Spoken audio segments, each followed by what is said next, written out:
let me start by just kind of telling you that Terrell and I have been friends for, I don't know how long it's been now. I'm a guest. Well, since you go back to actually the Lexar days. Yeah, it's been at least 10 years probably. And, Oh, no, and I actually, no, it's actually longer than that. it's got to be longer because I was doing stuff for the Niners way back with the Joe Montana days when you were not yet the team photographer. Correct. And Brent Jones, JR, Keith Fahnhorst, Mike Walter, who is actually still a good friend of mine, and my insurance agent actually for my photo business, who's a linebacker. Anyway, so way back, but Terrell is he's a Canon Explorer of Lights. We have a lot in common in that we both love photography. We both love shooting sports. We have a lot of sponsors in common: Tiffin, Datacolor, Canon, and others. Think Tank. I'm trying to follow in your footsteps. Yeah, right. And it's funny. I read an article. I was, it's funny because just looking through stuff and I was looking for your headshot to drop in to the email, and I saw an article interview with you, and it was funny because one of the things that I love doing, as you know, is to get on the sidelines and shoot the Niner games, which is really fun. And I was laughing because I saw when they said, like, what's your dream? Datacolor, I think, did the interview. This like, what's your dream? And you said to shoot the Olympics. And I was like, I told my daughter was standing. I'm like, I need to get Terrell to the Olympics with me because that's definitely on my bucket list. Let me tell you. All right. So and you'll want to do. Let's see. You'll have to do Summer Olympics because winter would bash into the Niners season. Right. All right. So you never know. Tokyo's a year away still. You and I should talk about that. But he's an amazing photographer as well as just being an amazing guy. And those are the most important things to me is, and I've always said this in the past, it's about, be able to work with people who inspire you, but also that you enjoy so much. And, we've had the chance to get to know each other and, meet up at trade shows or on the sidelines or whatever it might be. So with that, Terrell Lloyd is here in the house with all of us, and I'm excited to see so many of you here on the call, and welcome to all of you as well. And we've got the chat. I'm looking at that. So if you guys have questions for that, feel free to ask Terrell questions that way. Or you can kind of unmute and chime in between if you want. So, so Terrell, why don't you tell us? I know your story is great because I knew you before you were the photographer for the Niners, and you were shooting events and things like I would do, corporate events, personal events, and things. Why don't you give us just a little background of how the hell you got where you are? Which is a spot. So first of all, Jeff, I want to thank you for actually having me on your feed here and stuff like that, and just the opportunity to talk to a lot of the photographers out here that's on here now. I see you got a big following there and stuff like that. It's kind of neat that everybody's chimed in, just to hear, actually me talk a little bit. I'm pretty, as you know me, Jeff, I'm a pretty humble guy. You are. What I do. That's why you're here. If you weren't, you wouldn't be on the call. That's funny. I mean, it's let me give you guys a little background. If you haven't, Googled me or looked me up or anything like that, give you a little bit about, how really I got to where I'm at today. My career, growing up in San Francisco, I was always an avid 49er fan as a kid. And, grew up in Haight-Ashbury. If anyone you're familiar with the San Francisco area, right? Grew up in Haight-Ashbury and, used to go to Kezar Stadium to cover games. Now, you look at me and you say, well, God, you don't look that old going back to Kezar Stadium. Not that old. But, it's like, yeah. So I used to have a paper out in San Francisco and always had a love for football and sports. And so I used to throw papers on the weekends and then during the week, and on Mondays after 49er games, I would cut out pictures from the previous Sunday's games, and I would make my own photo books of 49ers images. And if you look at, I've come full circle in that realm, and now, I run all the photography services for the San Francisco 49ers, not knowing that I was going to be a photographer, but I love pictures and I love the 49ers. And so as a youth, for some of you, I don't know if you guys are familiar with bowling and professional bowling. At a young age, I was one of the top junior bowlers growing up in San Francisco as a youth bowler. My goal was to go out on the National Pro Bowlers Tour and be the first minority to win a national title. And, that was my dream. That was my goal. And unfortunately, I got sick at, when I was 19 years old, went to the hospital and, had surgery, had a lung operation, so on and so forth. And when I got my health back, I wasn't physically the same, but I still had that dream and goal. And so I went out on tour. I was going to college at the time, and then I forego college to go out on a Pro Bowlers tour. So I did it for about 2.5 years full time, but it was a long haul, week after week after week. I shot perfect games. I shot 300 games, made a little money here and there, but physically I couldn't withstand the long haul. So I came back after 2.5 years working in a bowling center, and a friend of mine came in and they said, "What are you going to do?" I said, I got to do something different. I'll bowl part-time professionally, so on and so forth. And he says, "Well, hey, we're hiring in our in our computer data center." Well, when I was in college at the time, I was taking computer science classes because I had a fascination about computers, right? And that was also on my mind when I was going to school. So you got to see everything that ties in together. So then I went down, and the director, you got to remember now, I've been on tour for 2.5 years, no experience, someone whatsoever. But I told the director of the data center my whole story, my dream, this is what I wanted to do. So I decided to go out on tour, this and that. And they hired me.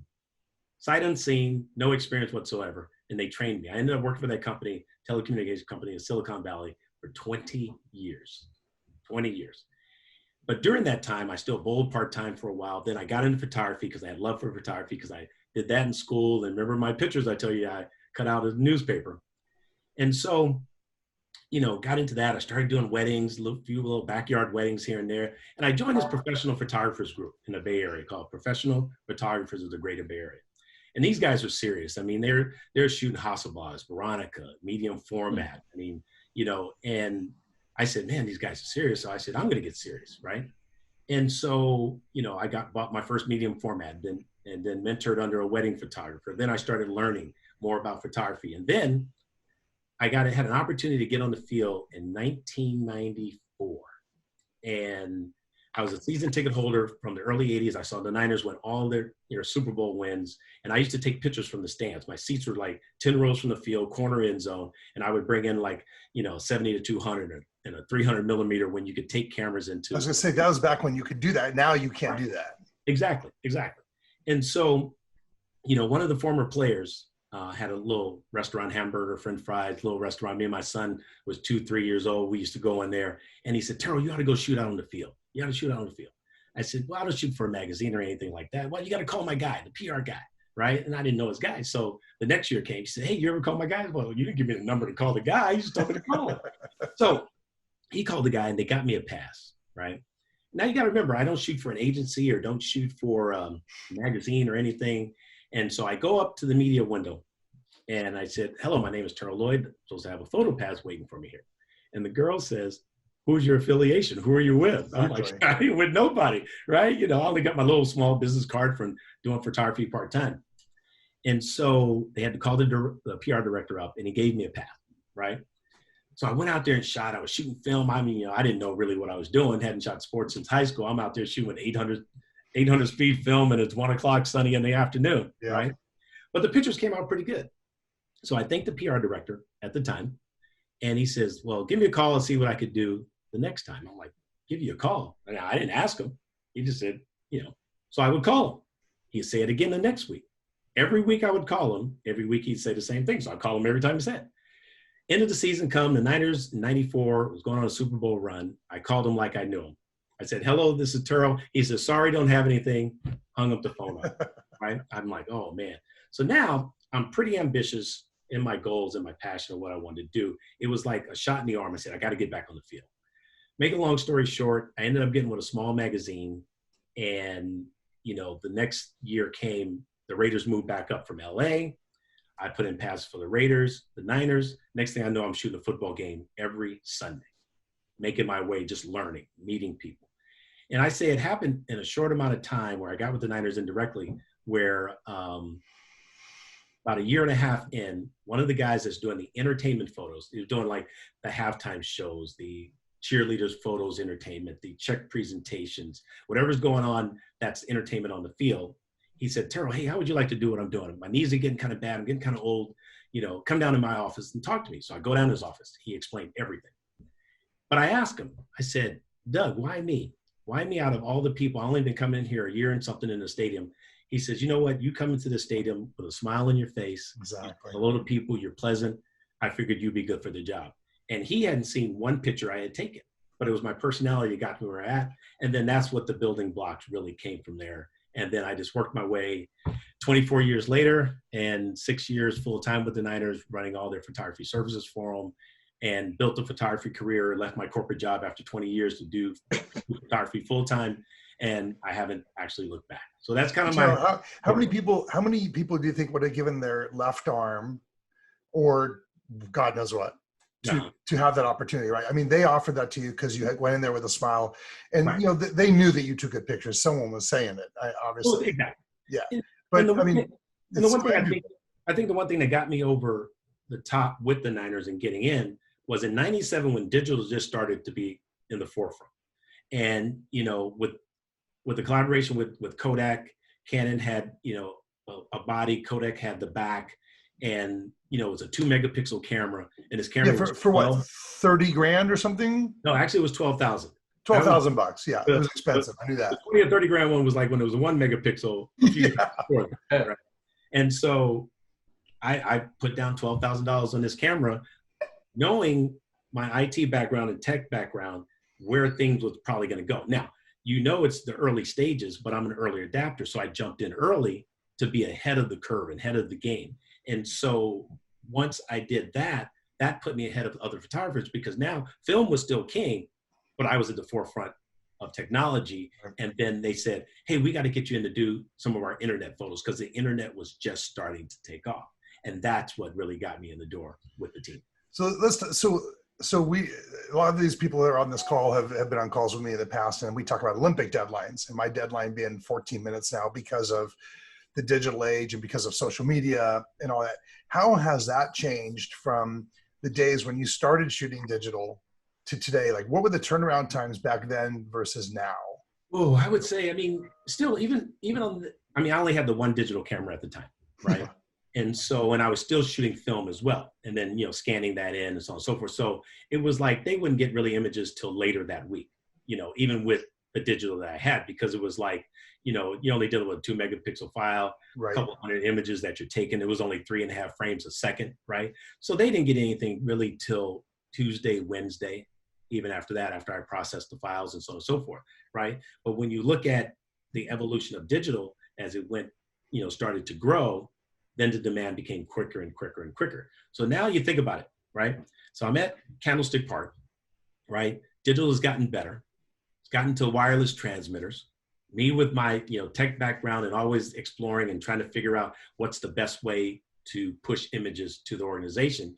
But Candlestick was an old stadium, so they weren't going to put in the infrastructure to put wireless in there.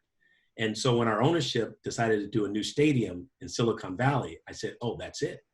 And so I worked closely with the IT guy and said, hey, here's what I need.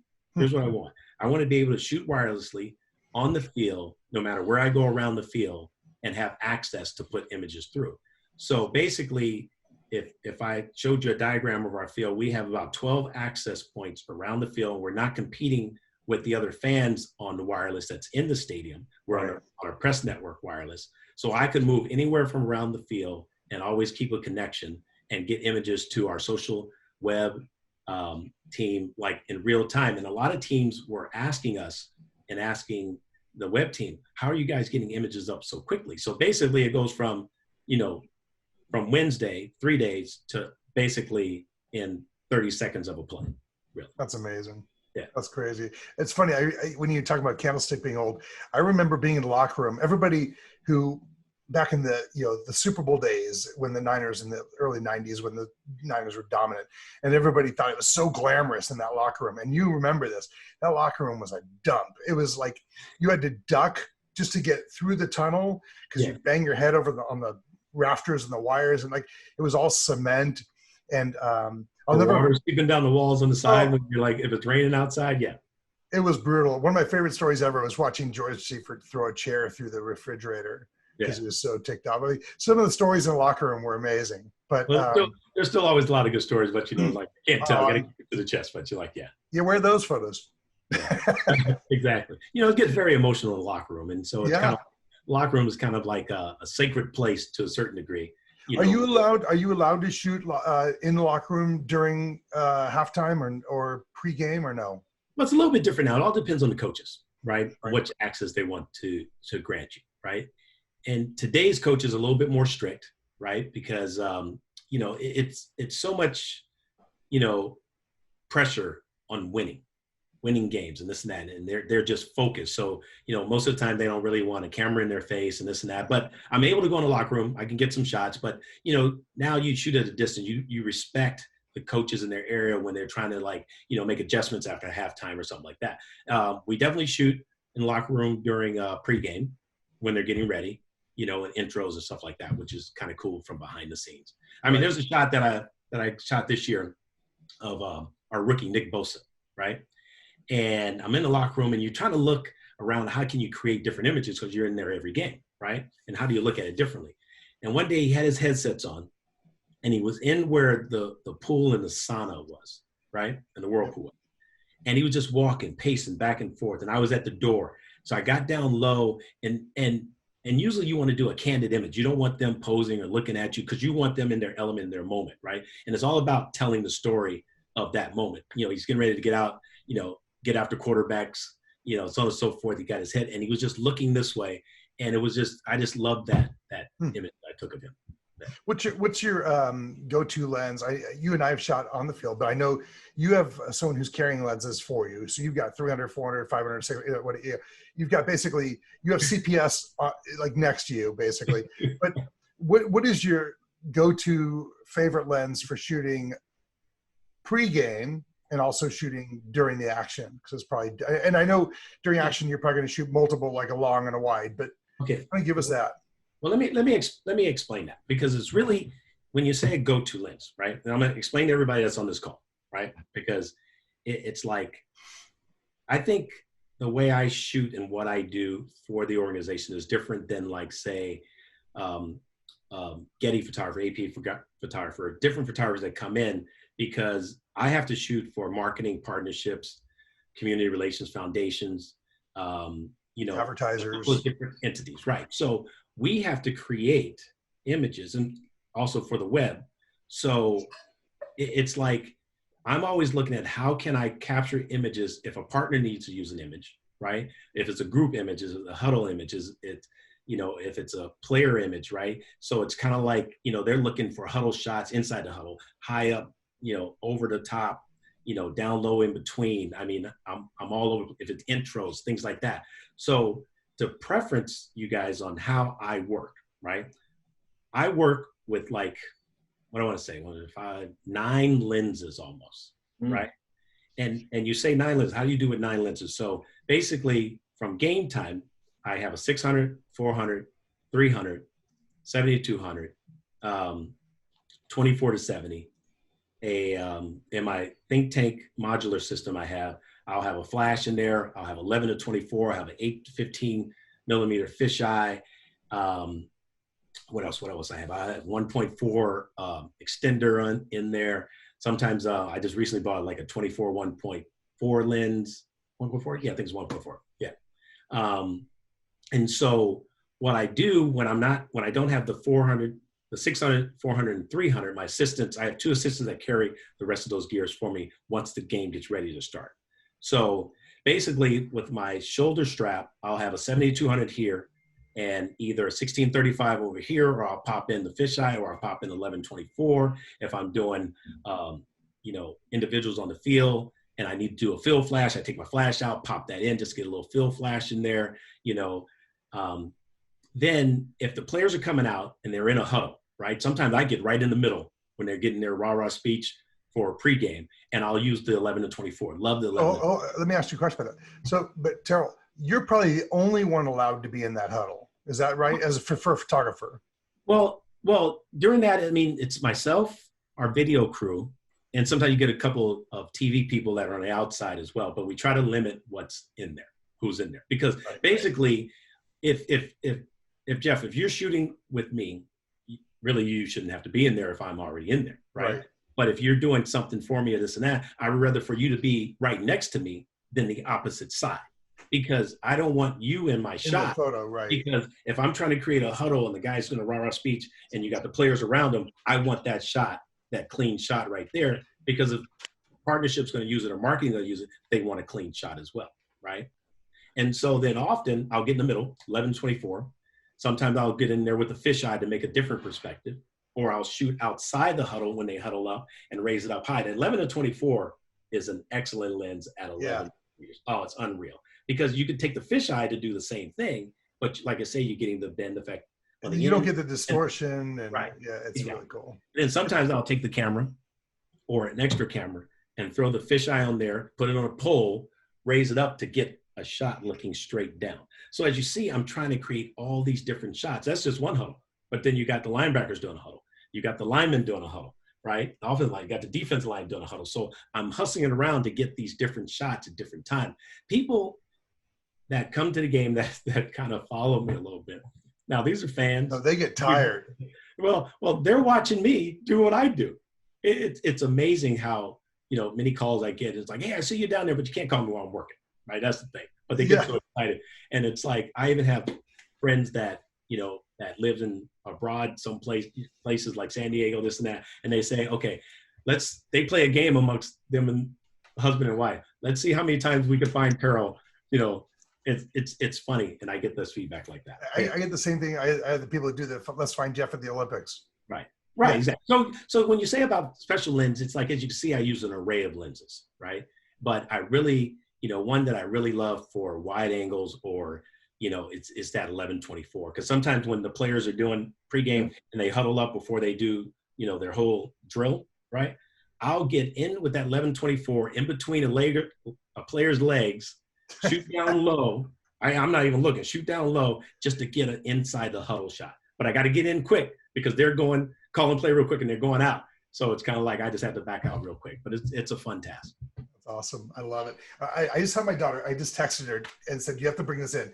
So another thing we have in common. I had a paper out in San Francisco. I did the afternoon. I had the Examiner, not the Chronicle, because I was not a morning person. Okay. But this is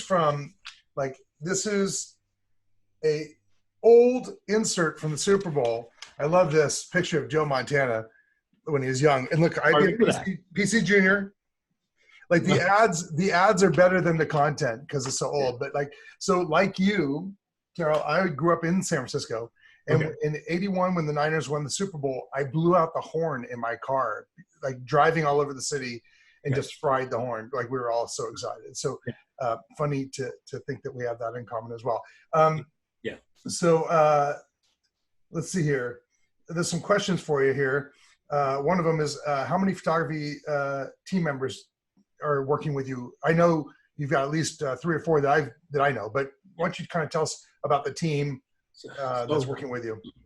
So back in the day at Candlestick, to be honest, when I first started shooting, I had one credential. I didn't even have a parking pass, right? Yeah. And I used to go to games and we used to tailgate as fans and stuff like that. And the guy at the gate would save me spots to get into the parking lot at Candlestick, right? And so when I got on the field, it was just me for a while. And then as I started to grow, I had one assistant, right? That would help me carry, only 3 cameras and this and that, so on and so forth. And then it grew, as I started growing, it grew to 2, right? And then I had another person doing some of the marketing stuff for me, right? And so I had about 3 or 4. Now I have a total of 14 people. Wow. What we do over at Levi's, 12 to 14, depending on the request that we have from partnerships, marketing. I have a photographer that covers all of just strictly ownership, right? All of his guests, we do printing on site for his guests. We'll put those prints in the frames, and that's their giveaway when they leave the stadium. On the sidelines, I have, including myself, about 5 shooters. And we still have our longtime team photographer. That's Michael Segaris. He still shoots with us, and he's been with the team for 47 years. 47 years. This guy, he is a machine. Seriously, so for all of you listening in, shooting sports, for those of you who shoot sports, you already know this. That means you're down on your knees half the time. You're running. You're I mean, it is, you're carrying a lot of equipment, you're dodging players. I got taken out by Steve Young one time. And, you know, that hurts. It is, that is no easy task. I've tried to follow you around the field and I just give up. Like, of course, there's also places you can go where I can't, but that is no easy task. And Zagaris has been doing this for 40 plus years. That is incredible to think that he has that stamina. That is not an easy task by any stretch. Exactly. And you know, people say, hey, Terrell, have you ever gotten hit? I mean, knock on wood here. I've come close a couple of times, but I tell you what, I'll give up a shot in a minute to get out the way. I'm not hanging in there for some shot, so on and so forth. It's like these guys are, you know, 300 pounds with pads on and strong. And they don't care. They'll run right over you, get up, and they're right back in the huddle. And you got to fend for yourself. I'm 170 pounds, and no, I'm out. So it's like, yeah. All right, another question. How many are receiving your images over Wi-Fi and process it? How many people are actually on the receiving side grabbing those? When you look at our social team has grown quite a bit. So when you look at so if you ever followed the Niners on, say, the web, our web channel or our website, Facebook, Instagram, Twitter, right? We have a design team that will crank out image design for these particular channels, right? And so the design team that works on game day is I would say there's about 5 or 6 of them, right? Then you have that are pulling images as well. Then you have our social team, which is about 2 or 3 that's also gathering images for the social channels.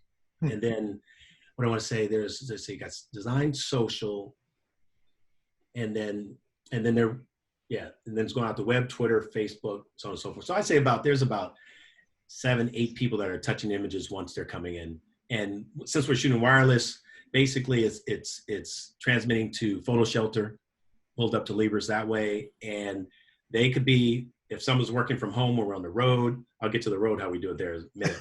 But if they're working from home, they're still able to get those images off of Photo Shelter as well. So, yeah. So if you ever do the Olympics with me, man, we're a one-man show. We're doing it all. We shoot. Really? Yeah. No, we shoot with our laptops in our lap and process everything on our own. Like, yeah, it'll be a very different game, but the excitement is still there. So. Oh yeah, I mean, just to be there. I told somebody if I ever had a chance to shoot the Olympics or whatever, you could say, "Hey, Terrell, we need for you to shoot curling." I say I'd be the best curling photographer that's out there. Hey, when I shot water polo for the first time, I knew I already shot for USA Hockey, but I play ice hockey, and I know that. And we'll talk about this too. You know, and I know that this is really important. You got to know the game.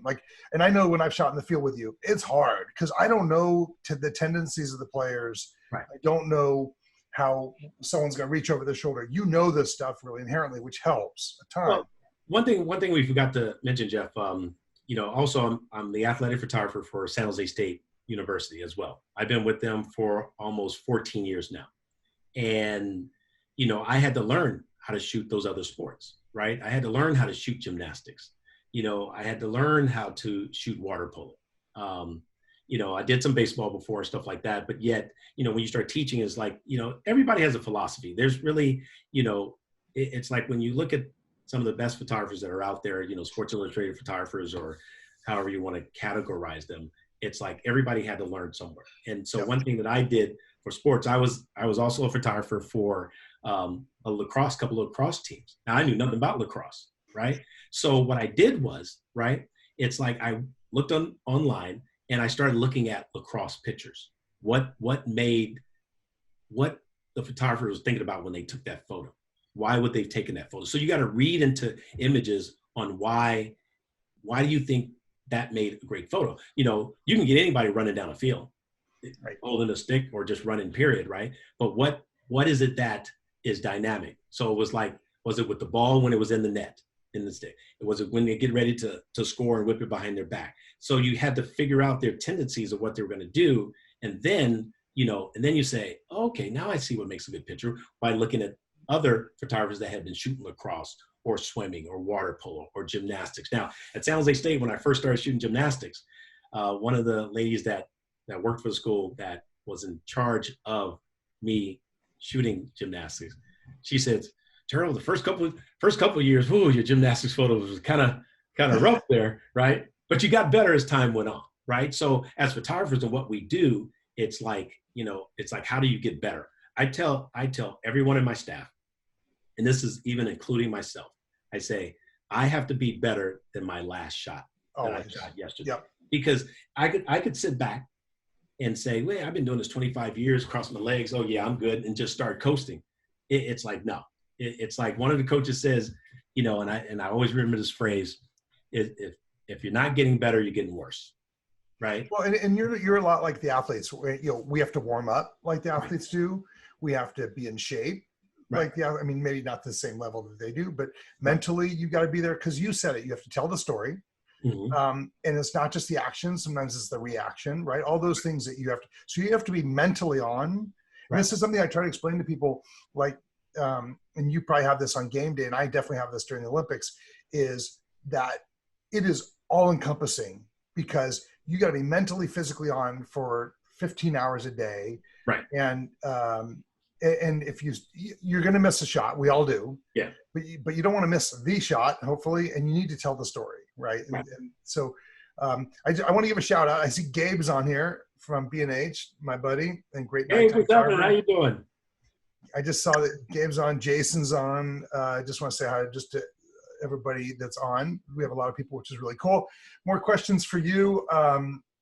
So someone asked a great question here about your game day workflow. From John Mersitz. So you're shooting 1DX Mark III right now, I'm assuming, right? Right. Are you using the wireless extender on there, or do you even need it? For the wireless transmitter? Yeah, the transmitter. Yes. It's got wireless built in, but it has a external one that's short range. It has a short range on the built-in one, right? And so definitely, like, hooking up the transmitter is going to give you better range as well. Okay. So yeah, so always, from it's like I've had every flagship digital line camera that Canon has come out with in the evolution of digital. Everyone. They come out with a new one, I get the next one. So, a lot of people say, well, you're a Canon Explorer, you get gear, this and that free. No, they don't give us nothing free. No, they don't. We still got to pay for it. Now, we get a little discount, but we still got to pay for it. And, this person speaking in what we do. Well, and we do get the loaners beforehand, which is really sweet to be able to play with them. So with that, definitely I have the transmitters on. And then when we were talking about wireless in our stadium, right? It's like, people may say, well, what do you do when you're on the road? So I've always been a forward thinker. Like, what am I going to do on the road after we got wireless in the stadium? It's like, what's going to happen on the road? So I worked with Verizon on, a couple of different products to see if it works. So I have their jet packs that I use right now. It works maybe 60% of the time on the stadiums where I go to. Now, me and my assistant, we keep a chart of all the stadiums that I've been to, where it's worked, where it doesn't work. So then I'll know what I'm going to do, right? But once all the fans get in, sometimes in certain stadiums, then it's taking all the bandwidth, right? And so, like, a lot of stadiums are not configured like how we are, right? And so then you go back to, I was running cards, right? You give cards, they run them, take the cards, and then put up the images and so on and so forth. But then I'm always thinking about the next best thing. How can I get it better? Unless all the stadiums start putting access points around the field, which they can do, which is not an expensive solution, but they won't put into it yet. But I'm still working on that, right? We had the same thing. I'll never forget the gold medal game at the Olympics in Pyeongchang, actually. And they said, internet never let us down the whole Olympics, and then gold medal game, forget it. Right. The press was locked up. The fan one was locked up. We couldn't get even a tweet out. You couldn't get anything. The connection was gone. But now a lot of photographers are still like, Getty, AP, they're still running cards a lot, this and that, and then have an editor inside, and, which works well, right? But, I don't have that luxury when I'm traveling on the road most of the time. So when I do have assistants in certain things, Western Digital, I was in a seminar with them one time, and they gave us a goodie bag, and they had this wireless hard drive. Yeah, I've got one. SSD drive, right? And so I looked at this drive and I said, wow, so you mean to tell me I could FTP right to this device? You guys said, well, yeah. A light bulb went on because I said, okay, if my wireless doesn't work, instead of giving 5 cards, or if I got 2 other assistants on the road, 7 or 8 cards, well, why don't I just put my selects as the game goes on to this wireless hard drive, right?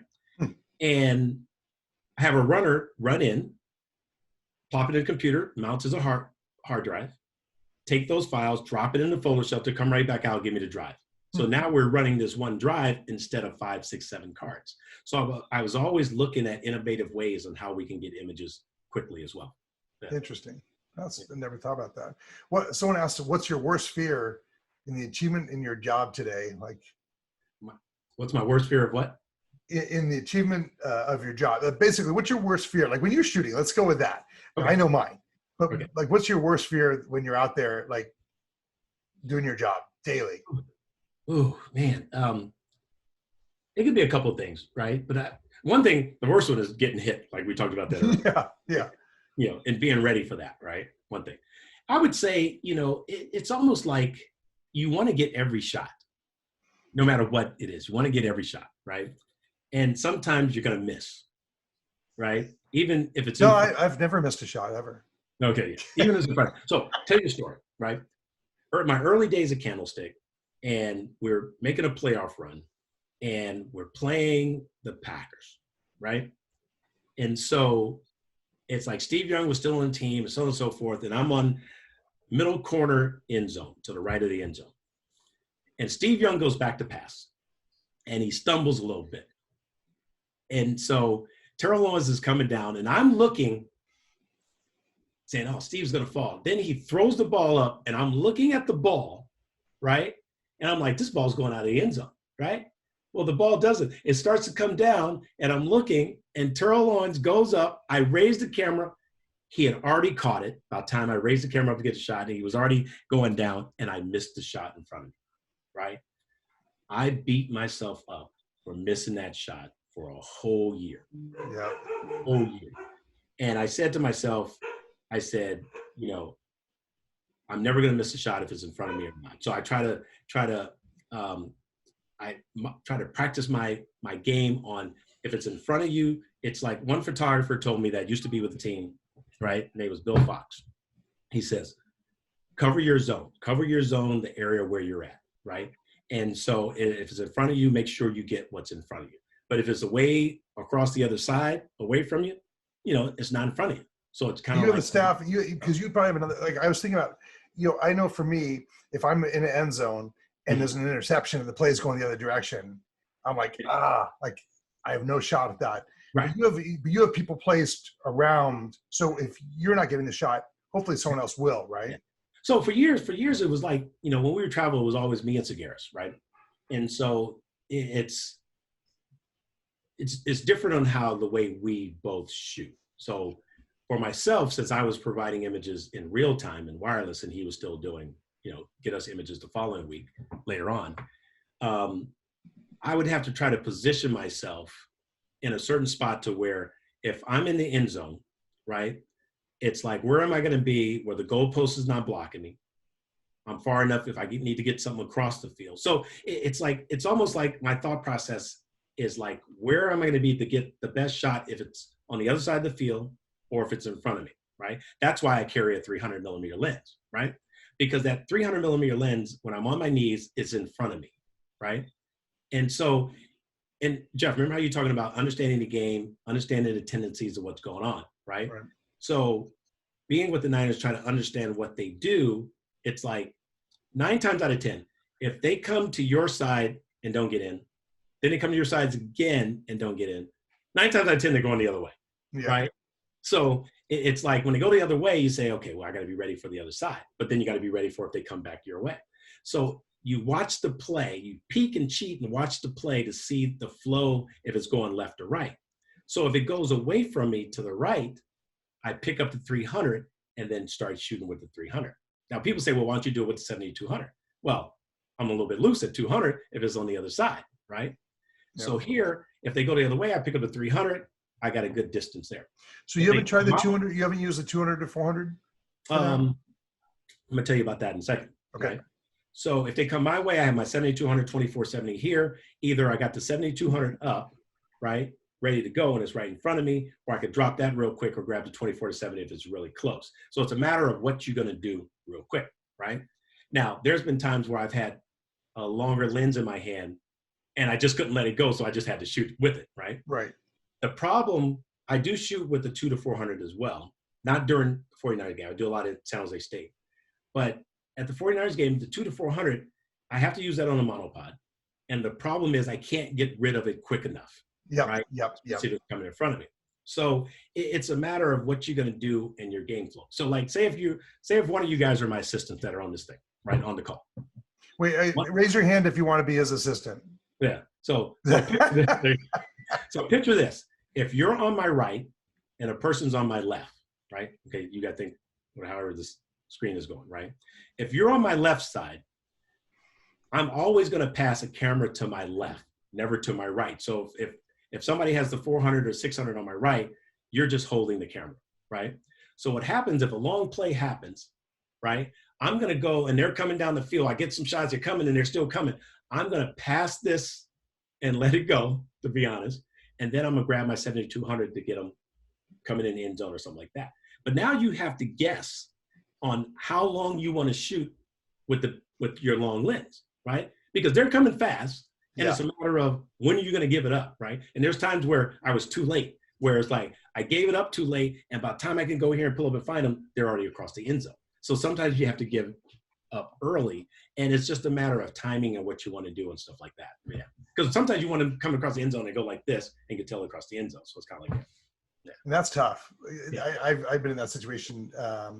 Now, I remember another gold medal game at the Olympics, and it's like we're allowed to get on the ice when they win. Well, you're shooting the celebration through the plexi. How do you then put the camera down to run around the glass to get in? You're giving up about 45 seconds or a minute of shooting during a key celebration. That was like the same thing. Like, okay, when do you make that decision? And that's not hard. I mean, that's a hard thing to mentally kind of figure that out. Right. Then you beat yourself up if you miss something, like, oh, I got to be quicker. Oh, I got to do this. Oh, I got to do that. Yeah. It's and you're in better shape than I am, so you can probably run faster. Yeah. So a couple things. So someone, a lot of great questions. One person, Mike, is asking about the upcoming NFL season and the whole COVID thing, what's going on right now. How do you expect things to be different for you and your crew? And it's funny because I actually thought, well, maybe it'll be easier for me to shoot a game. If there's no people in the stadium, you could almost do what you used to do. You could be in the second row sitting with a long lens and shoot from the side. If there's no crowd in the stadium, and I thought about this with hockey as well, you could shoot anywhere along plexiglass for hockey, and you're not going to have to worry because no one's sitting behind you to block. So, but have you heard anything, or are you guys planning, or what's going on? There's still planning, so I still haven't heard anything definitive of what they're going to do and stuff like that. I mean, we're sitting back waiting to see what the league is going to say as far as numbers and what they're going to do. It's still that unknown. I mean, look at what's happening now. Look at baseball. I mean, they won $25 million and ain't nobody at the stadium. So I don't know about that. But anyway, look at baseball, look at basketball. Still don't know what basketball say they're going to play in Florida or something like that. We just still don't know, right? And so basically, I'm just sitting back waiting to see what they decide to do and say, okay, here's Terrell, here's what you can do. Here's what we're going to do on the field. Here's what they're going to have in the stadium. It's like, it's still that unknown. I know, will there even be a season is a whole nother question, right? I mean, I know there's still a lot of talk, which would be really depressing from a lot of perspectives. I mean, for you, obviously, for work, I know for me, having the Olympics pushed a year is really frustrating. But to have a whole season pushed, potentially gone would really suck for you. And I know that one of the things that you and I talked about, and we'll get to this in a second, but I know that you're archiving a lot of images and stuff from the old days, trying to get your asset management, up to date, which is interesting. But before we get to that, there's a couple camera questions. One is, and I've got my 1DX Mark III here, and I know you're using it, and I love it. It's a great camera. I'm still getting used to the joystick thing. What do you think of the 1DX Mark III? And someone also asked, how many cameras do you actually have? With all those lenses you have, how many cameras are attached to them, or are you actually changing lenses on camera bodies as you're going? So let's see. So I have 5 1DX Mark IIIs. Jeez. And I used to have the 5 1DX Mark IIs. And usually what I do is I sell my old cameras. I've already sold 3 of my 2s already. I still have 2 left with a couple of buyers. ready to go on that. So, but usually I'm never changing the lens on my 600, 400, and 300 lens. Only ones I'm changing is basically, my 24 to 70, 7200 stays on there, depending on if I'm going to put it like an 85 1.4 lens on or something like that. But basically, it's like, since I work with 5 cameras, I'll have 5. Sometimes I'll add a 6th one there, an extra one on one of my loaner ones I have, just to have that with a different lens if I want to capture something real quick. But as for the 1DX Mark III, man, let me tell you. Now, remember I told you I've had every. You may say, oh, well, he's a Canon guy, he's Canon Explorer, light, this and that. He's going to say that. No, let me tell you. Since I've had every flagship camera as they went along down the line, this one by far is the best camera that Canon has produced in the many years that they had digital. I agree with you. With the technology that they have in it, and the evolution of technology, you have to look at it, where it's going, right? They got, noise issue was a big thing back in the day, right? And they got better slowly with noise. You can go with the higher ISOs and so on and so forth, right? But now the thing is tracking, autofocus, what I want to say. Head detection. Yes. Image quality, It's like with their new Digit 10, processor, the way it processes this file. When I got my loaners to shoot with this camera during the NFC Championship game and the practice recording, I took this camera on the field. First time I shot with, some of the menus are similar to the same, but they got a couple of features, a couple of menus that are a little bit different to tweak the camera, stuff like that. And we'll talk about settings too. But I said, okay, let me see how this camera tracks, right? So I shot a punt return drill. I shot maybe 75 images. I never let go of the shutter release, right? From the time he went back, I'm shooting. He backs up, catches the ball, runs up the field, turns to his right, comes towards me, at me, and everyone was in focus. The focus speed is awesome. But then when I looked at how it processed the file and the shadow details, and I was shooting guys just on the sidelines, kneeling down. So just the detail, and I look into an image. I look into, when you look at a file, right, and you look at like previous cameras, and you say, okay, man, look at that. Okay, it's good. But then you look at a new one, you say, man, this one looks clean. It was just unreal. It is a nice camera. It is pretty good. I'm having a lot of fun with mine. And I know someone's asking about mirrorless, which we'll talk about in a sec. Oh. I don't think, my guess is, I'll tell you my answer. My answer is mirrorless is not there yet for you and I, for sports, for other stuff, for the pregame stuff maybe and all that. But I mean, I don't think. I can tell you what I've got plans for the mirrorless, for the R5. Yeah, what are you thinking? Oh, man. So it's like, I definitely want to try it. Definitely want to use it. Oh, me too. For sure. It's something that I could use in, press conferences as well, because, you could go silent shutter. But now the 1DX Mark III, you can go in live view mode and shoot at 20 frames a second in silent shutter. I mean, that's going to be huge at press conferences or anything like that, right? And so I'm waiting to get a sample one of the R5 so I can figure out how I can incorporate that tool. It's like, I look at like, I get excited when I talk about this. So I look at like myself as a carpenter.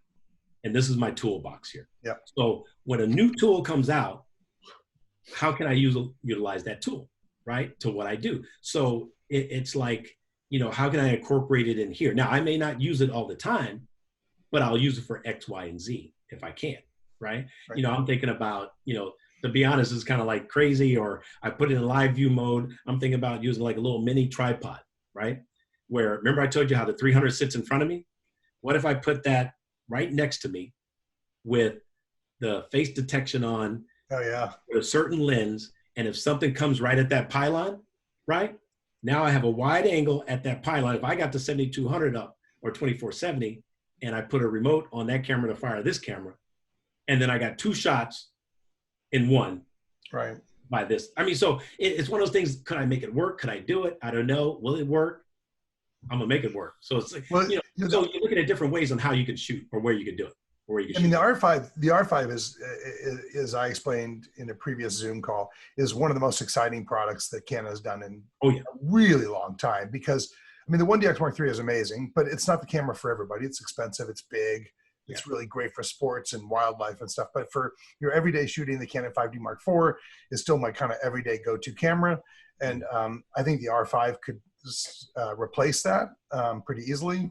And so it'll be interesting to see it. I'm way excited about that camera. So I mean, mirrorless seems to be the future. So it's kind of like you have to see where they're going to go with it, right? Yeah, the one thing I don't like about the 1DX Mark III is that when you're in that mode of live view and doing, it can only do 20 frames a second.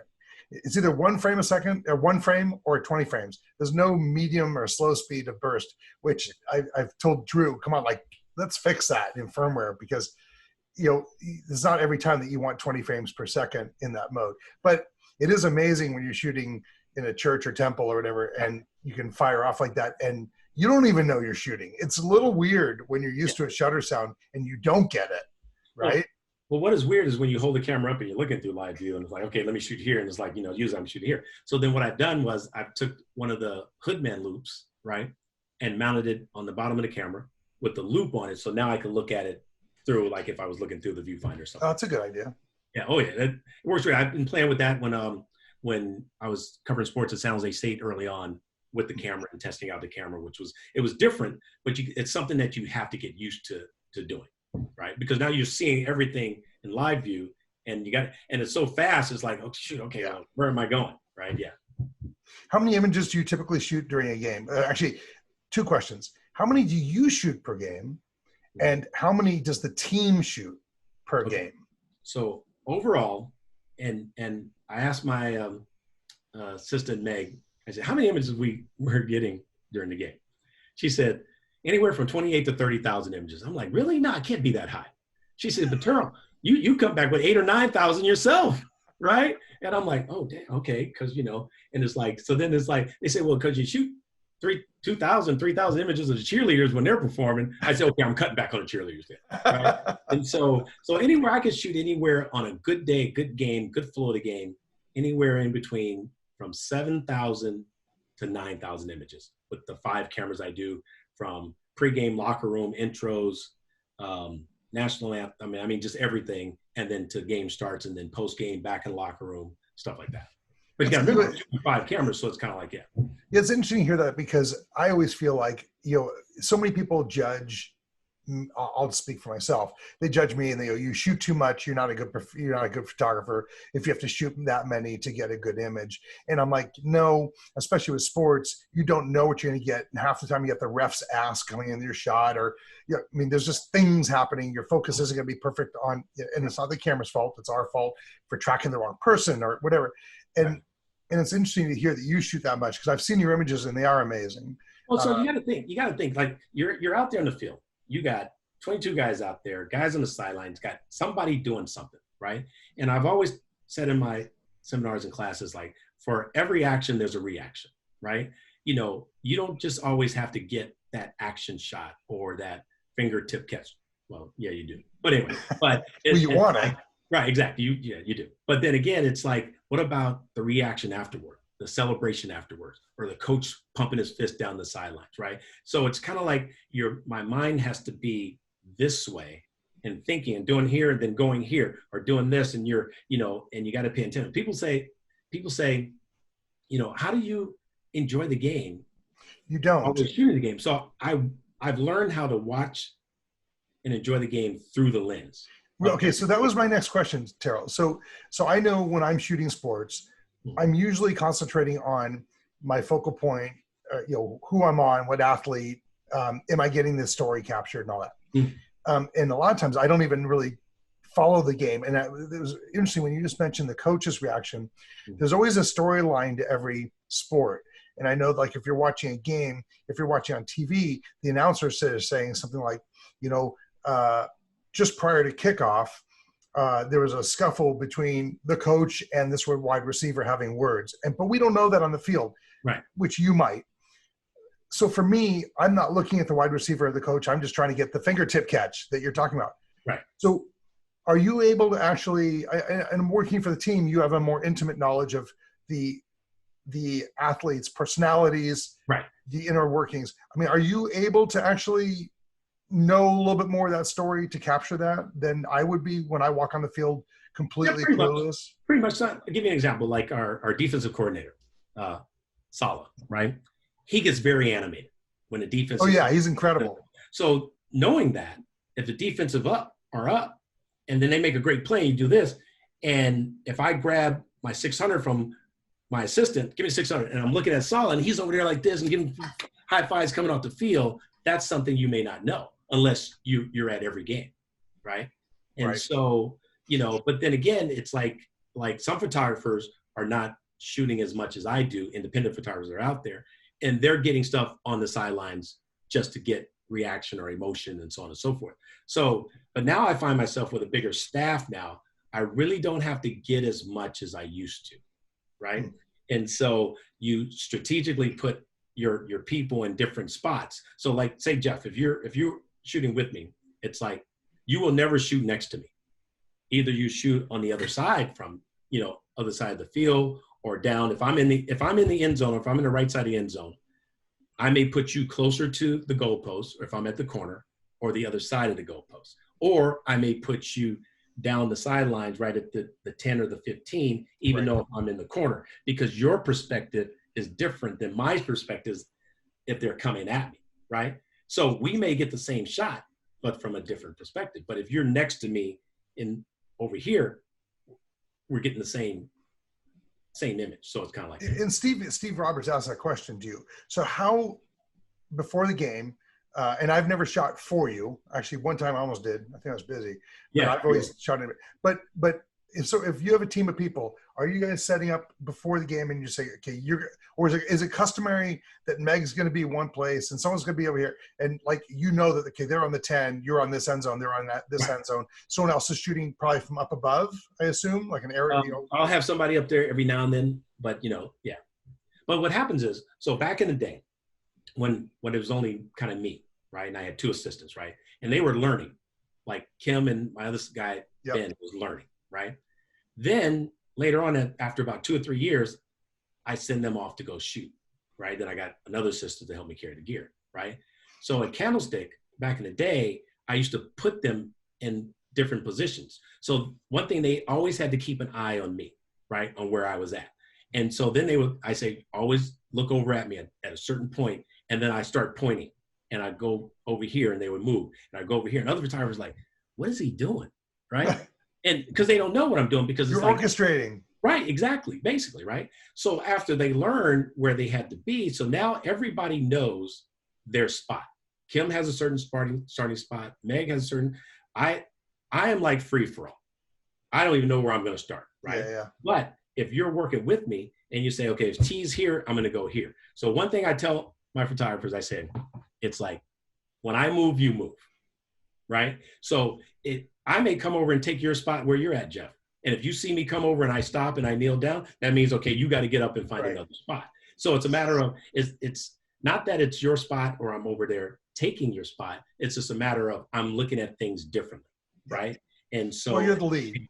Right, exactly. Now, the thing is, it's like you have to learn how to be unselfish now, right? Because, I capture a lot of images and I've done a lot of things and this and that. I don't have to get every shot. Everything is for the team.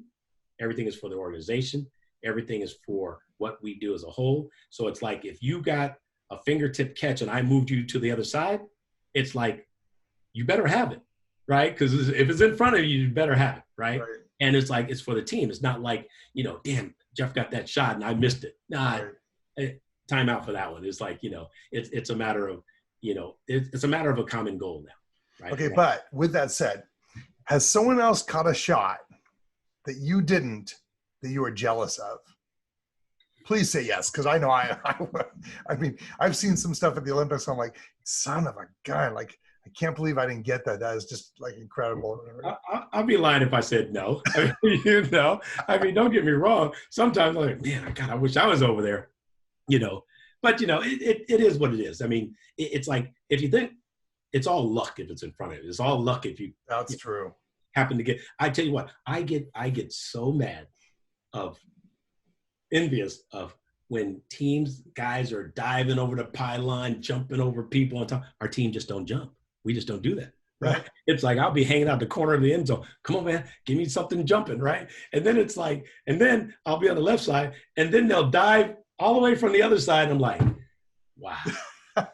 Okay. So I missed that. Right. So it's like, it's hilarious. So it is partly life. But I get my share. I mean, even there's been times when I was on the road and I was like, sometimes you feel like you're chasing plays. Right. So one time I'd be on one side of the end zone, touchdown will go over here. We were in New England. This happened like maybe 5 times. I'm over here, touchdown's over here. Then I move over this side, touchdown goes over here. Then I move back over here, touchdown. I'm like, we scored 40 points that time and nothing was in front of me, right? But I felt like I didn't have a great day, but then coach's assistant told me, he says, man, Terrell, you had some great images from that game. I'm like, really? He says, I'm always amazed how you're able to capture what you capture and what you do. Well, that's because I got the 300 here, even though I got, the catch going here and it wasn't in front of me, but I got it clean shot and they scored, so on and so forth. So you still get some things. So it's like, yeah. Someone was asking if you're using a couple things. So are you using the same focus modes on each of the cameras that you have, whether your short lens or long lens? Are you using the same focus settings on the 1DX Mark III? Yes. So I'm probably going to do a video on all my settings on the camera and go through every menu on what I do. So maybe you look out for that. You can send it out to your people when we can do that. I do have everybody's email address. I've promised everybody I would not email them other than Zoom calls. But if people want, if people kind of give me a thumbs up, I can do that. Everybody, I'm seeing a lot of thumbs. We can probably bend the rules a little bit. Again, it won't be spam. I should also mention while we're on here, I just did, I've been putting a lot of work on my YouTube channel. So if you guys, I just did the one yesterday on water drops, on how to shoot those. Great project for while you're at home right now. If you guys haven't checked out the YouTube channel, just search for Jeff Cable and check that out and subscribe to that, because I've been working on that. And I could potentially even cross-link, Terrell, your video from there. So because what happens is, one thing is, it's like as photographers, and this is what I learned about going to conventions and watching other speakers, you take these little nuggets from everybody, right? And I apply it to, I have this philosophy, I like cooking. Right? You add this ingredient, this and that. Why this photographer has this setting here? Why is he doing that? And then you tweak the camera to your liking, right? That works for you. But then I've also read the manual. I try to understand what the settings are, why they have them. Because if you think about it, you look at all these menus, right? They're there for a reason. So I never just took the camera out the box and started shooting with it without making some adjustments. I would talk to people at Canon, tell me more about this adjustment. I would sit, now I don't read the manual from cover to cover, but yet I try to look at certain settings to look at why this setting's here, why would you change it? What is the reason why? So my whole thing was tracking, focusing, and I'm big on exposure too as well, right? And so my thing is getting the best quality image, the best in focus image, no matter what line they had, right? And so there's certain things. If I can't hear him, I think he's muted. No, he's not. No, I'm here. Can you hear me? It's got to be you, Chris, because I'm. Christopher, can you hear me? I think everybody else. If everybody else can hear me, right? Yep. Thumbs up from everybody. Yeah. And so. Turn on the hearing aid, Chris.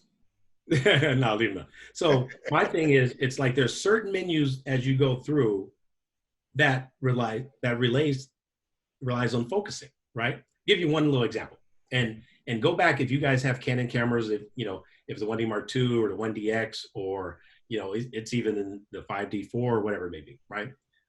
Find a setting on what is called your focus search, right? And in that setting, it has focus search on or focus search off, right? So if you read the manual and you read the information, if you push your info button, it says, okay, focus search on is always going to continue to try to find focusing, right?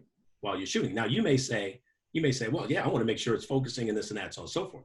But what happens under the description, it says, but often if you leave focus search on, some of your images could be grossly out of focus. But if you turn focus search off, you have a greater chance of images becoming in focus than out of focus, right? So, but what happens is it's like if my thing with the cameras, I said, I didn't want it to really take a picture until it was actually in focus. Right. Right. Now, you may say, is there a delay? Is there not a delay? It's a slight millisecond here and there or whatever. But I want but a millisecond of out of focus you don't want anyway.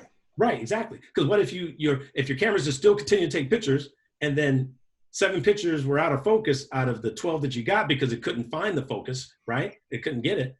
Then you're lost. So rather take the picture when it's there, right? And there's a lot of other little things. There's an option in there about lag time, right?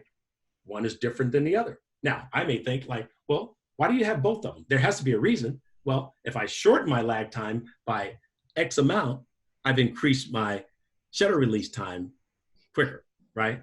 And so, those are the little things that I'm gonna talk about when I do that. And these are just my settings. And I tell people, just try them, see what you get, and you never know. There was a guy in Tampa Bay, a photographer, he said, hey, I'm having problems with my camera and the settings and this and that. And I sent him my settings, emailed him my settings, and he downloaded it to his camera. And when we played the Buccaneers, he came up to me, he says, man, I owe you dinner. He says, by me just using your settings, increased the number of focus pictures that I used to miss until I had your settings. And that's the thing there as well. Yeah. So someone's asking, do you have your belt system there? Probably not. Is it at your place there? No, everything's still at the stadium. I figured. But if you look on Think Tank, there's a couple of videos in their site because I'm on their pro team, and we did a couple of videos on their modular system, and then look at their modular system, and then I have it on in the video. I was gonna say, and also in the image I sent with everybody, in the email about this call, I believe you're wearing it. So take a look at that as well. What memory cards? I don't wear it. I feel like I'm naked when I don't wear it because it's like I feel like I'm too light. Yeah. Do you? What memory cards are you using? Are you using ProGrade or using SanDisk, or what are you using? I'm a big SanDisk guy. I figured. Because I'm an extreme team member and stuff like that. Yes, there's one place we differ, but they're both great products. You remember when you were with Lexar? Oh yeah. Yeah. Yes, I could never use SanDisk because I spent my whole life bashing not bashing them, but being there with the arch rivals. So exactly. This is like Canon and Sony. I know. We used to say Canon and Nikon. A little less of that now. So Carolyn asks, how many credentialed photographers are vying for space on the field? And do you get to pick those places? I know that you can, once you're on the field, you can pretty much find your own place with restrictions. There are certain areas that the team can only go, you can only go, that as an independent guy, I can't just walk in by the head coach and hang out. I know that. But so, how many credentialed photographers? So that's limited by the NFL, I believe, right? Well, it's limited by PR and how many people they can have on the sidelines. But usually I think, there's anywhere from 60, 70, 80 photographers on a normal game day, right? It'll be Super Bowl? Super Bowl, there's, a couple hundred. Yeah. But yet the sidelines are limited, but they have photographers running around the stadium up on top shooting. Some are in seats shooting, stuff like that, different angles. Regular game, you can usually go anywhere. You can't get inside the bench area. You got to be careful where you go. You can't stop behind the bench to shoot images of players sitting on the bench. You got to keep moving. I could shoot from behind the bench off to the side. I can get a little closer. I'm not allowed during the game to go inside the bench area unless, now an NFL official told me, he says, unless they invite me, even though I'm a team guy, because they track who's inside the bench. And so if I'm invited, then I can get in a little closer from what I told. It's like, okay, that's interesting, right? But during the game, I can get the end zone corner, this and that. Super Bowl, we can assign spaces during the Super Bowl on the field. Oh, really? So in Miami, I think I had, how many spots did I have for me and my crew? I think I had about 10 assigned spots in different areas of field that I would move around to, or my photographers would move around to. Now, if you're a photographer at the Super Bowl and you're on the field and you happen to come to my spot and nobody's there, you could sit there and shoot. But if I come back, then you have to go, and that's my spot. Were those? I would never get anybody else's spot. So I was like, did they have them labeled like with your name, or did it say 49er spot? or we come in and we put down tape or we Yeah. label or signs and stuff like that. yeah, we do that at the Olympics and people remove our tape. It pisses me off. Oh, really? Yeah. Yeah. That's been one of those things at the Super Bowl where you could, honor your spots. So it's like, yeah. Let's see here. So let's see here. I'm just looking at someone's talking about how hard you work. I will say it is hard work, and I know that for me, I'm not used to kneeling down all the time, and yeah, it's a lot of up and downs when you're shooting. Do you have a favorite stadium outside of San Francisco? Ooh, okay. But people ask me that, and my thing is, and this is not because the stadium is new or this or that. I think it's I call it NFL Mecca. It's just like is Lambeau Field. It's like I've been to Lambeau Field maybe 7-8 times, and that just going into that stadium, knowing the history, Right. and it's like Vince Lombardi, Green Bay Packers. I've been there when it's been warm. I've been there when it's been minus 15 degrees wind chill factor. It's like that never gets old to me going to Lambeau Field. Yeah. So are the images you take your own, or do they belong to the Niners? They belong to the Niners, but I still have copyright as well, even though I'm an employee. So I'm still, able to submit images to AP Images as a contributor, stuff like that. But they have full, copyright as well. Right. Yeah. And someone's asking about communications between you and the photography team. How are you communicating with your team beside pointing, like with the editors and stuff like that? Are you on radios or cell phone or texting, or what are you doing? We're on radios now, so I don't have to point a little bit too much. It's like, so yeah. And then also, not with all the designers or anything like that, we're either on the cell phones via, Slack or text, things like that. Now, and one of the director of our design team has a radio as well. So it's like if they need something, one of my assistant is more prone to pick up their phone than I am, because I'm like a thoroughbred racehorse. It's like, I'm like this, and I don't feel my phone or this and that. Right. I don't look at my phone because I'm looking at everything that's on the field. So they got used to me really not responding sometimes if you don't tell me on the radio, and someone would have to come over and tell me like, hey, they're looking for this, or we need to get this, that, so on and so forth. So yeah. And are all the people on your team Canon users? They all are. So so is that because of your affiliation with Canon, or because you designate it, or because they happen to be, or how's that work? I don't mix apples and oranges and pears because I want all the images to be the same brand images, because different cameras, like Nikon's file looks a little different than Canon. Sony's file look different than Nikon or Canon. So it's kind of like when we're on the same platform, it makes it easier, because then for my photographers that shoot wireless, we got wireless transmitters on their cameras. So it's like you have to really stay the same. So, and you're using 5 1DX Mark IIIs. Does that mean that the other team members are also using 1DX Mark IIIs, or are they using the 1DX Mark II? Or 1DX Mark IIs or 1DXs, depending on how many we have. How many they have of their personal one, or how many I have from loaner. And when you talk about the cameras, is the team buying those cameras, or are you buying those cameras? Well, it's like I've owned all of my gear prior to becoming full-time 6 years ago. So, they've bought some gear, but our photography budget is not that high. So it's kind of like, I use most of my budget for my people, to be honest, and to pay them as well. And, also to bring another person on full-time. So I kind of like, instead of having that money just for gear, I kind of moved that towards people. Yeah. And if you looked at my group is, pretty well diverse in, what I have, so it's kind of like, that's one of the big things for me is diversity within my team as well, amongst male photographers, female photographers. It's, yeah. Tall, short? Yeah. Young or old. So Young and old? Yeah. Everybody. That's one thing about me that's been big, just giving opportunity to my crew and bring in people, or even,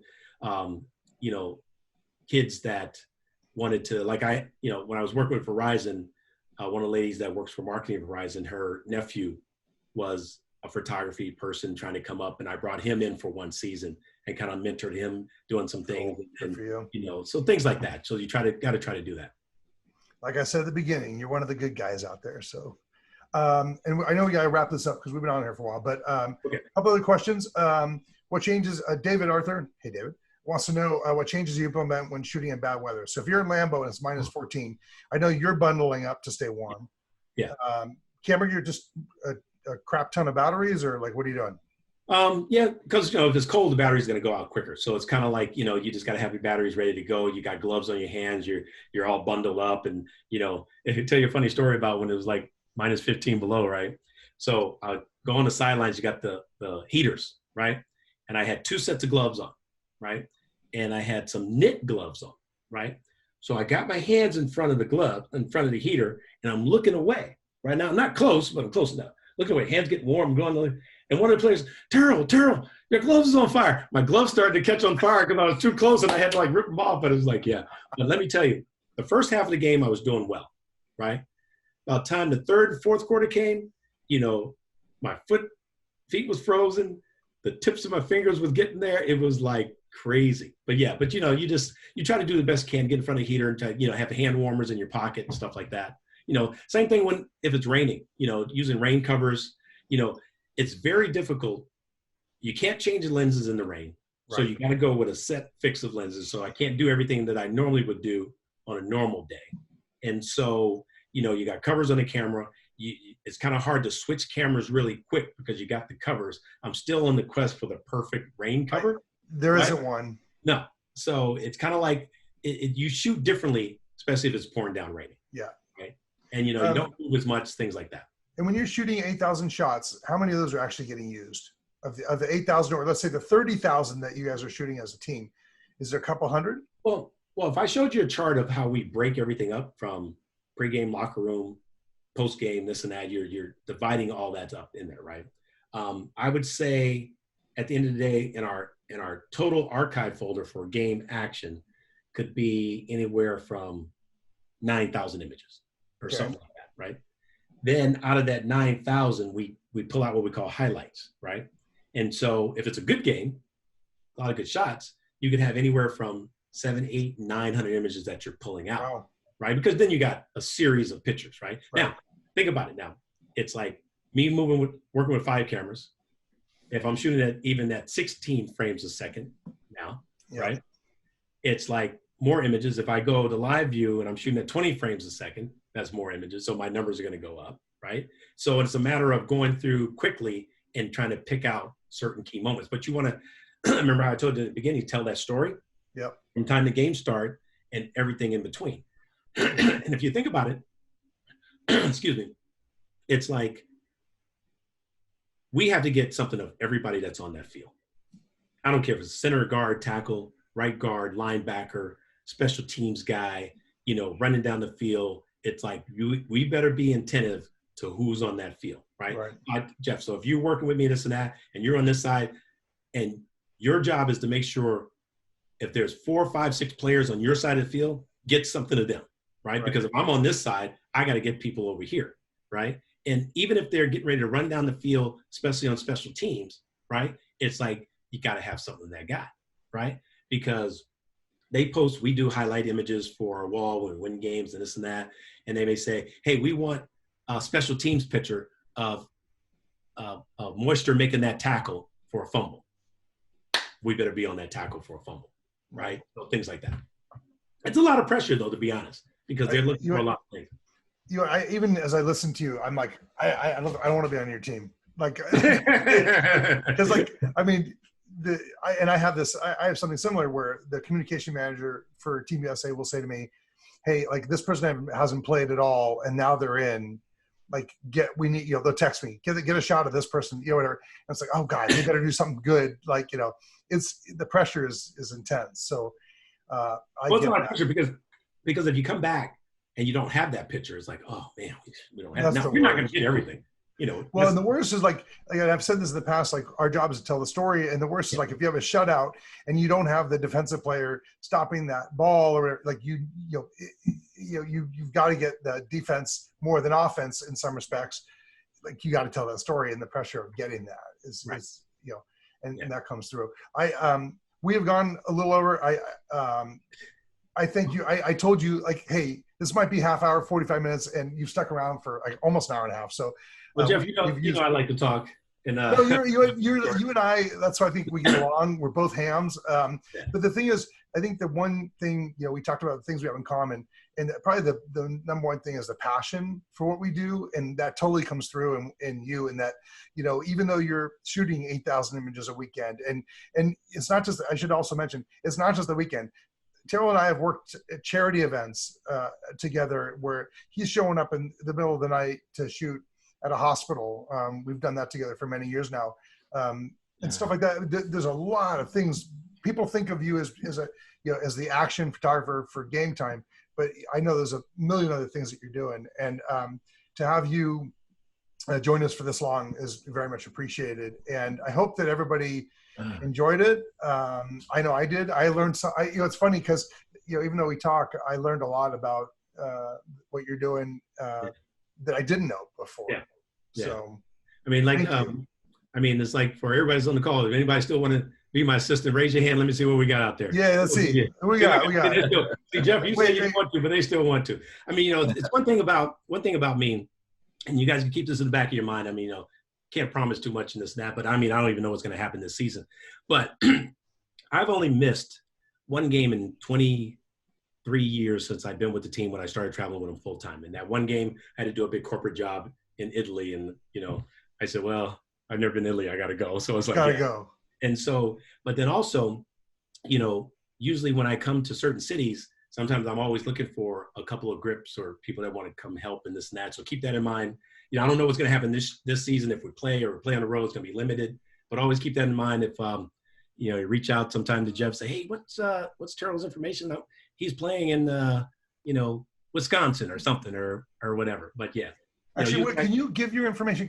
What's your website? You have your own website. So it's terrelloyd.net.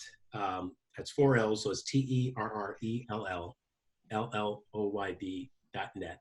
I'm on Instagram. You guys read me on Instagram, and you just pull it up by my name or 49ers official photog there. And on Twitter, it's just TLloyd49. Yeah, definitely follow. You can always DM me or something like that. It's awesome to follow along. It's great to see. I love seeing the behind the scenes stuff. The shots on the guys on the bus or getting on the plane or the stuff that you wouldn't see normally. It's really cool to see that. Yeah. So, and someone just put a link, John Lozano, thanks John for doing that. John just put a link to your website there in the chat section. So feel free to grab it off of there. And everybody, I just want to say thank you to everybody for hopping on, and I'll try to do this again in another week or two. And we have to find someone that can top Terrell. I don't know if we can do that, but well, I hope you guys had a good time. I mean, I had a great time telling the stories, talking, just sharing what I do. I mean, I have they've done stories. I mean, this is one of the dream jobs. I mean, think back about when we first started the conversation, when I told you I cut out pictures from a newspaper, and look at what I get to do now. Who would have ever thought, so it's like one of those things where, I ain't got no more careers left. This is it. But it's not luck. I mean, look, for anybody, and I know that people say that, my brother says this to me all the time, like, you're so lucky. And I'm like, no, I mean, yes, there's always luck involved, but Terrell, I know from knowing you as long as I have, it is that smile. It is that positive attitude. It is the quality of the work you do. It is you pushing that, to be able to, call that guy, the PR contact back to go game after game and earn your stripes. All of those things. And so for those people who are listening and say, like, how do I become a photographer for the 49ers? It isn't luck. It's a lot of hard work. Yeah. And I think this is true. And I don't care what you do, whether you a shoe shiner, a gardener, roofer, I don't care. The positive attitude that people have really does affect the success that person has in that job. And you define that, honestly. Well, it's funny just growing up, remember I told you I was out on tour, didn't fulfill my dream there, but, I bowled with a lot of great people and that was my thing back in the day. And then when I'm 23 years old, coming off the tour, and that director of that company, right, saw something in Terrell Lloyd and he hired him, right? and he gave me an opportunity, right? And I've learned that coming up. So that's why I've given people opportunities, and as I go forward, and even giving back speaking or talking, or, you know, it's like, that's just something I enjoy doing and stuff like that. So it's like, yeah. Yep. And we are lucky to do what we do. I mean, I pinch myself all the time when I get to go to Africa or Costa Rica and all these places to shoot, or the Olympics. And I may have to go to Africa with you next time, though. I want to get back there. Seriously, the most incredible place ever. Like, as I've told people in the past, it is life-changing because the people, the culture, the animals, I mean, it is just incredible to go. And some of the people that are on this Zoom have gone to Africa with me. And it is, yeah, you would freak out. It's just, it's easier to shoot than football. I can guarantee you that. So you're welcome anytime. All right. Well, thanks, Thank guys. you. If you want to follow me on Instagram, it's, 49ers Official Photog. I appreciate it. There it is, 49 Officials Photog.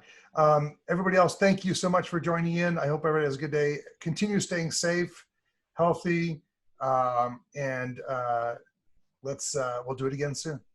So thank you both. That was fantastic. Thank you. see you guys. Thank you guys. That was awesome. Thank you. Appreciate it. Thank you. Thank you so much. Thank you. That was amazing. All right. Cool. Thank you. It was great to listen to you. There, T. Thanks, buddy. All right. All right. Thanks.